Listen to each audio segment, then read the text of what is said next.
எல்லோருக்கும் வணக்கம். தீக்ஷா ஞானபீடம், தொண்டாமுத்தூர்ல இருந்து மாதம்பட்டி போகிற வழியில் இருக்கும் ஒரு சிவன் கோவில், கோயம்புத்தூர். எதேச்சியா இந்த கோவிலுக்கு போறதுக்கு ஒரு வாய்ப்பு கிடைச்சது. ஒரு சிவலிங்கத்துல 1008 சிவலிங்கங்கள் பதித்த ஒரு மிகப்பெரிய லிங்கம் ஒரு அழகான தோட்டத்துக்குள்ள அமைந்திருக்கிறது.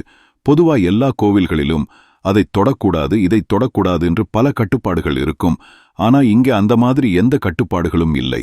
தூரத்திலிருந்து சாமியை பார்த்துட்டு தட்சணை போட்டுட்டு வர்றதுக்கு பதில் இந்த கோவிலுக்கு போனா சாமி உங்க பக்கத்துல உட்காந்துட்டு இருக்கிற மாதிரியே ஒரு உணர்வு கிடைக்கும்.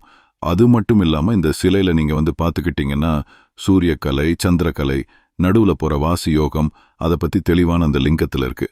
இந்த சிலையை உருவாக்குவதற்கு 10 வருஷமாயிருக்கு. இந்த கோவிலை உருவாக்கினவர் சாதாரணமா நெருக்கமா பேசக்கூடிய ஒரு சாதாரண நல்ல மனிதர். அவர்கிட்ட நான் கேட்டேன், எப்படி இந்த கோவிலை கட்டுறதுக்கு உங்களுக்கு யோசனை வந்துச்சுன்னு.